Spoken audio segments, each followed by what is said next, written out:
지금 일단 새누리당, 한국당을 탈당하고 새누리당 입당은 제가 한 상태입니다. 중요한 것은 많은 국민들이 탄핵에 대한 의구심을 많이 가지고 있습니다. 그런데 어느 정당도 이 탄핵의 문제점이라든지 구속의 문제점에 대해서 말을 하지 않고 있습니다. 그리고 헌정사상 처음으로 태극기의 물결이, 태극기의 보수 우파 세력이 몇백만 명이 거리로 나왔지 않습니까? 그런데 그분들의 뜻과 그분들의 애국심을, 그분들이 요구하고자 하는 보수의 가치와 대한민국의 정체성에 대한 그러한 가치를 어느 정당도 담아주지 못했다. 오히려 폄하하고 무시하고, 또 어떨 경우에는 그분들의 아픔을 더 아프게 만드는 그러한 모습이 소위 보수정당을 얘기하고 있는 한국당 내에서 몇 개월 동안 전개된 것이 사실입니다. 이런 부분에 있어서 저는 분명히 새누리당에 들어가면서 어제 집회에서 말씀드린 대로 저는 머슴을 하러 들어간 사람입니다. 태국 외국 세력들의 아픔과 분노를 저는 그냥 무시할 수 있는 그러한 정치인이 못 됩니다. 그래서 그분들의 대변인은 또 새로운 보수 우파의 개혁을 위해서라도 새로운 보수 우파 정당이 생겨야 된다. 이런 생각을 갖고 탈당을 선언했고 새누리당을 입당을 했습니다. 후보 추대를 제가 받았습니다만은 워낙에 큰 일이고, 제가 후보 수락을 하면은 저는 후보직을 끝까지 합니다. 대통령이 마칠 때까지 하기 때문에 그런 부분을 굉장히 고민을 지금 많이 하고 있고, 며칠간 좀 더 고민해볼 그런 생각입니다. 시한은 언제까지 할까요? 일단 16일, 17일이 등록 날이니까요. 뭐 수요일 정도까지는 어떤 결정을 해야 되지 않을까 이렇게 보고 있습니다. 혹시 최고님이랑 같이 뜻을 해서 탈당하시겠다는 추가로? 저 몇몇 의원분들하고 뭐 여러 번에 걸쳐서 이 탈당 얘기를 했고요. 동반 탈당 요청도 상당히 많이 했고, 그거는 벌써 몇 달 전부터 그런 얘기가 있었습니다. 지금 당장 얘기가 나온 게 아니고, 사실은 박근혜 대통령에 대한 탄핵을 어떻게 보느냐. 그래서 저는 분명히 탄핵을 추진했던 사람하고의 전쟁을 선포한다. 지금 박근혜 대통령이 구치소에서 검찰 수사를 거의 10시간씩 몇 번을 받고 있는데도 나온 게 아무것도 없습니다. 딱 하나 뇌물로 하려고 했던 게 정유라 말인데 그 말 소유는 삼성 겁니다. 검찰에서 지금 곤혹스러운 거예요. 일단 구치소에 구속을 시켜놨는데 나온 게 없어요. 그리고 어느 세계에서 대통령이 직접적인 돈을 한 푼도 안 받은, 그 많은 걸 다지도 한 푼도 안 받은 대통령이 있었습니까? 역으로 생각하면 역대 정부의 그 많은 부정부패들이 과연 이 정부에서 있었는가요? 거기에서 탄핵을 추진한 사람들은 정말 깊게 이 문제가 어떻게 되는지.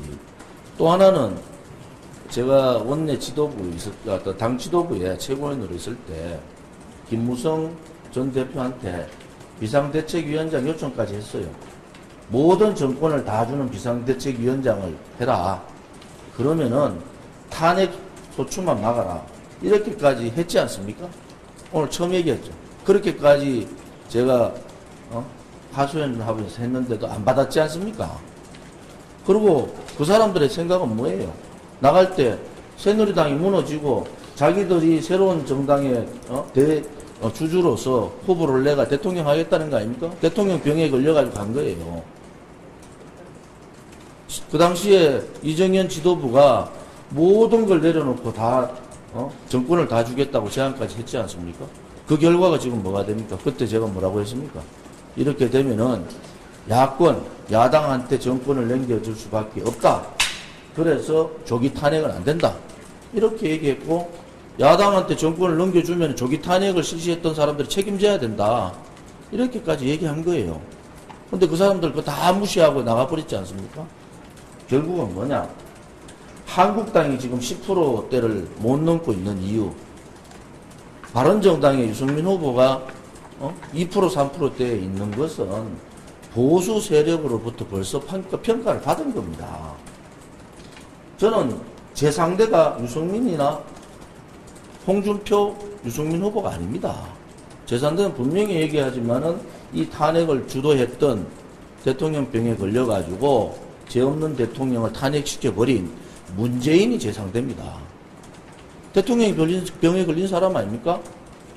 자본주의, 특히 자유민주주의 국가에서 촛불이 나는 민중민주주의를 들고 나오면서 이러한 탄핵을 결정했는 데에 대해서는 분명한 누군가가 그 얘기를 짚고 넘어가고 그 부분에 대한 잘못된 것을 얘기해야 됩니다.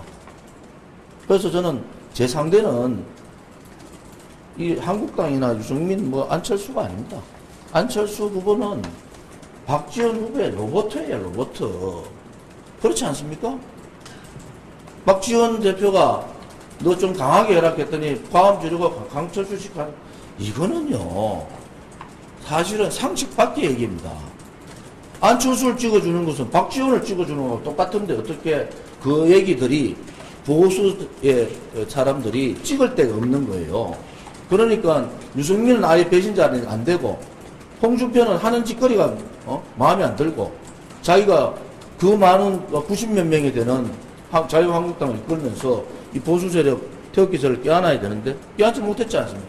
이 두 사람은 벌써 보수 세력들 배격을 한 겁니다. 제가 우려스러운 것은 그러면은 보수도 아닌 사람, 또 대통령 탄핵을 가장 먼저 대통령 하야 안 된다 탄핵을 얘기했던 사람이 안철수 아닙니까? 이 사람이 지금 박지원 대표의 아바타 비슷하게 조정당하고 있는 이 상황을 그냥 넘어가면서 그렇게 지금 상황이 이러니까 보수 우파는 그냥 조용히 숨지고 있어라. 이거 말이 안 되는 소리예요. 그래서 저는 분명하게 더불어민주당 후보인 문재인 후보가 저희 상대지. 제가 이런 말씀을 드리면 저는 전략적으로 정치 전체판을 좀 보지 않습니까? 지금요, 바른정당하고 합친다. 이 합치는 것은 무엇을 의미합니까? 바른정당은 전체 보수의 10%도 설득이 안 되는 당이에요. 나머지 90%를 버리겠다는 거 아닙니까? 그것은 대권을, 소위 말 대통령 선거를 하려는 후보의 상황이 아니에요. 무슨 방법이 있으면 빠져나갈까를 생각하고 있는 상황이지. 그래서 자유한국당이나 봄담은 당에서 더 이상 얘기는 안 하겠습니다만은 의원들이 열의가 없어요. 왜? 후보가 이 대선에 대한 관심을 가지고 가야 되는데 그게 아니라는 거 아닙니까? 그래서 제가 말씀드린 것은 유승민 후보나 홍준표 후보는 벌써 자기를 지지해주는 보수 세력에 대해서 심판을 당했다. 그래서 많이 부족하지만은 새로운 당인 이 보수 태극기 분들을 대변할 수 있는 이 새누리당으로 제가 나가는 겁니다. 저 개인적으로는 여러분 잘 아시다시피 미방위원장 제가 양보를 해서 차기 미방위원장으로 내정된 거 아닙니까? 그럼 다 버리고 나가는 겁니다. 어떤 의원들은 저한테 용기를 주고 어떤 의원들은 저한테 만류를 요청했지만은 이 중대한 정치사에 있어서 몇백만 명이 보수가 거리로 나온 적이 한 번도 없는 이 중대한 정치사에 있어서 아무런 그 사람들을 대변할 수 있는 사람이 없다. 그것을 대변할 수 있는 정당이 없다. 이거는 불행이죠. 그래서 저는 제가 희생되더라도 새누리당의 대선 후보가 아니라 새누리당의 그야말로 모서모의 역할을 할 수밖에 없고 이분들을 대변해 줄 수 있는 역할을 정치인의 한 사람으로 할 수밖에 없다. 저는 그렇게 보고 있습니다. 김진태 의원 같은 경우는 경선에 나와 의원하고 김진태 의원의 경선 문제는 조금 다르죠. 상황이 좀 다르지 않습니까? 그 경선의 여론조사가 이렇게 됐기 때문에 지금 유승민, 홍준표 국민 여론조사 누가 이깁니까? 저는 당연히 유승민 후보가 이겨요. 왜? 탄핵 찬성했던 사람들은 홍준표나 김진태는 안 찍습니다. 그런 국민 여론은 100이 아니고 보수를 지지하는 태극기에 대통령 탄핵을 반대하는 사람을 지지하는 층은 30에서 35% 아닙니까? 그 사람들이 아니고 65%, 70%의 사람들을 다 넣어가지고 여론조사를 한다?